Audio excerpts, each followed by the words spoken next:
الرحيم فقال الذي لا مانع لحكمه مريدا بالمنع معناه اللغوي ويحتمل أن يكون المراد المعنى الاصطلاحي بجعل إنكار المنكرين كلا إنكار لوجود ما إن تأمل فيه ارتداه عنه كقوله تعالى لا ريب فيه ولا ناقض لقضائه وقدره. بس کر لو. بسم اللہ الرحمن الرحیم. فقال، ماتن نے فرمایا، الذی لا مانع لحکمہ، یعنی متن اس طریقے سے بنے گا الحمدللہ الذی لا مانع لحکمہ، تمام تعریفیں اس ذات کے لیے لا مانع لحکمہ، جس کے حکم کو کوئی منع کرنے والا نہیں ہے. مانع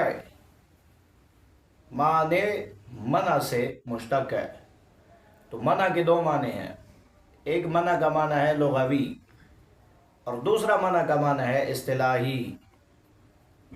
منع کا لغوی معنی ہوتا ہے روکنا، جی ٹھیک ہے، اور منع کا اصطلاحی معنی ہوتا ہے طلب الدلیل علی مقدمۃ معینۃ. آپ کے سامنے جو مد مقابل ہے اس نے اگر کوئی آپ کے دعوے کے مخالف دلیل دی تو آپ اس کی دلیل کے جو مقدمات ہیں ان مقدمات میں سے کسی ایک مقدمے پر آپ دلیل طلب کریں. اسے کہتے ہیں منع. سمجھ آ گئی؟ آگے آ رہا ہے. تو اگر اس کا لغوی معنی مراد دیا جائے یہاں پر لا مانع لحکمہ میں، تو یہ تو اس پر کوئی اعتراض نہیں ہے. تو مطلب یہی بنے گا کہ اس کے حکم کو کوئی روکنے والا نہیں ہے. ٹھیک ہے یا نہیں؟ مثلا اللہ نے یہ حکم کیا کہ فلاں فلاں دن مرے گا، تو کوئی روکنے والا نہیں ہے. بلکہ روکنا تو کجا، اس سے تو یہ سوال کرنے والا بھی کوئی نہیں ہے. قرآن کریم میں سورۃ الانبیاء میں اللہ جل مجد الکریم نے ارشاد فرمایا لا یسأل عما یفعل، جو وہ کرتا ہے اس سے کوئی پوچھنے والا بھی نہیں ہے. تو اس پر تو کوئی اعتراض وارد نہیں ہوتا. لیکن اگر آپ معنی اصطلاحی مراد لیں تو پھر ایک اعتراض ہو سکتا ہے. معنی اصطلاحی مراد لینا طلب الدلیل علی مقدمۃ معینۃ، تو جو دلیل طلب کرنے والا ہے وہ گویا آپ کی دلیل کا منکر ہے نا. تو اس اعتبار سے لا مانع لحکمہ ہی کا معنی بنے گا اس لا مانع لحکمہ ہی، اس کے حکم کا کوئی منکر نہیں ہے. حالانکہ دنیا کے اندر ہزاروں کفار ہیں جو اللہ جل مجد الکریم کے حکم کے منکر ہیں. دنیا کی تقریباً آبادی ہے 7 ارب کم و بیش، تو 7 ارب کم و بیش میں سے تقریباً 1.5 ارب مسلمان ہیں، تو باقی سارے تو تقریباً کفار ہی ہیں. تو اکثریت ہے. تو لا مانع لحکمہ ہی، وہ سارے اللہ کے حکم کے منکر ہیں. تو پھر وہ اصطلاحی معنی مراد لینا یہ تو صحیح نہ ہوا.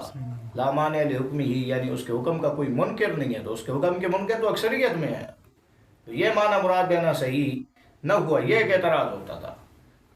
تو اس کا جواب دیا وَيَحْتَمِلُ أَن يَكُونَ الْمُرَادُ الْمَعنَى الْاصْطِلَاحِيَّ بِجَعْلِ إِنْكَارِ الْمُنْكِرِينَ كَلَا إِنْكَارٍ. کیسے؟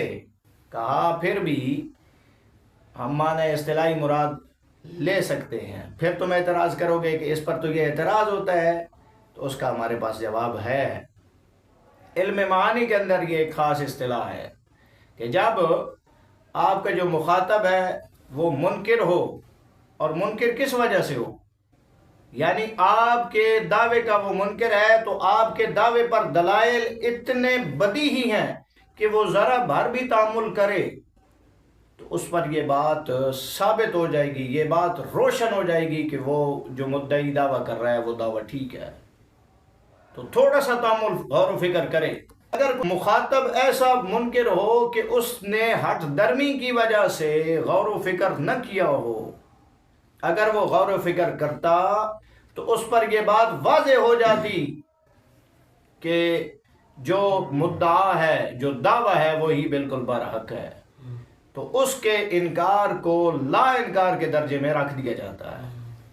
تو اللہ جل مجد الکریم کا جو حکم ہے اس پر بھی دلائل اتنے بدیہی دلائل ہیں کہ اگر یہ سارے کفار جو منکرین ہیں اللہ کے حکم کے، اگر یہ اللہ جل مجد الکریم کے حکم پر غور و فکر کرتے اور تھوڑا سا تفکر اور تأمل کرتے تو ان پر یہ بات واضح ہو جاتی کہ وہ اللہ کے حکم کو مان جاتے۔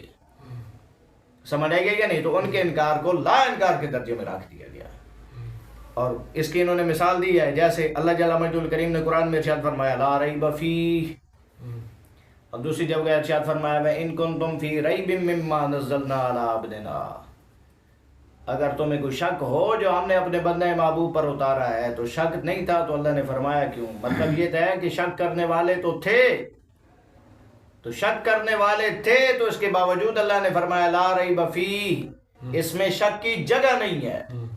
تو کیا مطلب یہ ہے کہ جو شک کرنے والے ہیں اگر وہ تھوڑا سا غور و فکر کریں تو وہ مان جائیں گے کہ یہ ایسا کلام ہے جس میں شک کی جگہ نہیں ہے۔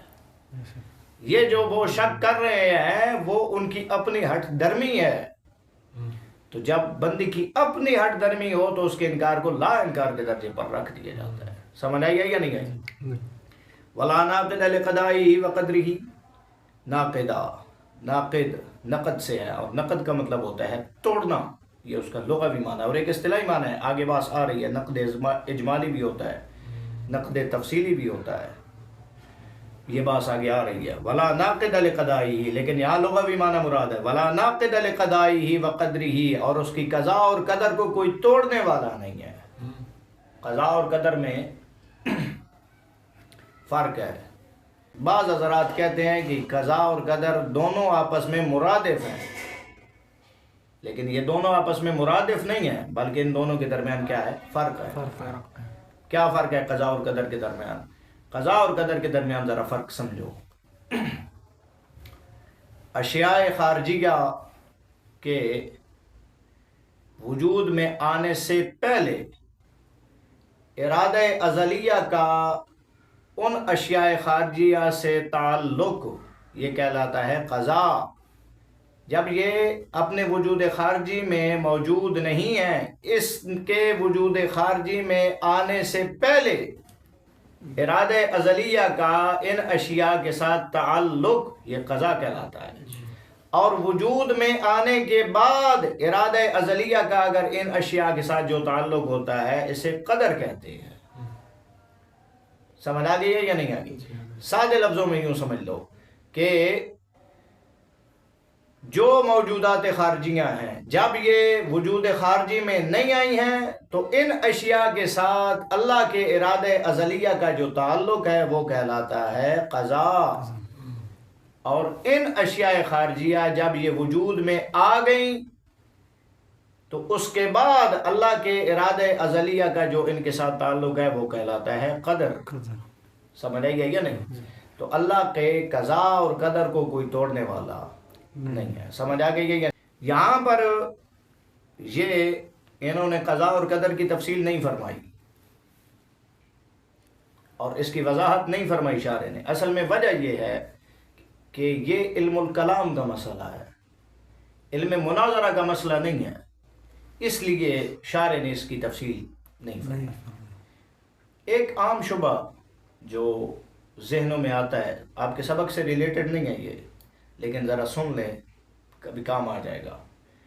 ایک عام شبہ لوگوں کے ذہنوں میں آتا ہے مسئلہ تقدیر کے حوالہ سے، وہ یہ ہے کہ لوگ کہتے ہیں کہ اللہ جل مجد الکریم نے سب کچھ لکھ دیا ہے لوح محفوظ میں، اور جو کچھ اس نے لکھ دیا ہے ہونا وہی ہے، وہ ٹل نہیں سکتا، ہونا وہی ہے جو اللہ نے لکھ دیا ہے، تو ہماری صحیح اور ہماری کوشش کا تو کوئی فائدہ ہی نہیں ہے جب ہونا وہی ہے جو اللہ نے لکھ دیا ہے۔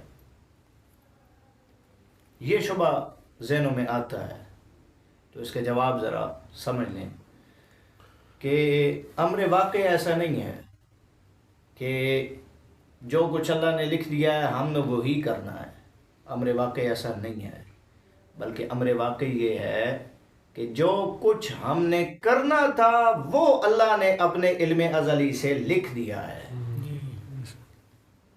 علم معلوم اور واقع کے مطابق ہوتا ہے، واقع اور معلوم علم کے مطابق نہیں ہوتے. سمجھ آ رہی ہے یا نہیں آ رہی؟ ہاں سمجھ آ گئی ہے یا نہیں آ رہی؟ چلو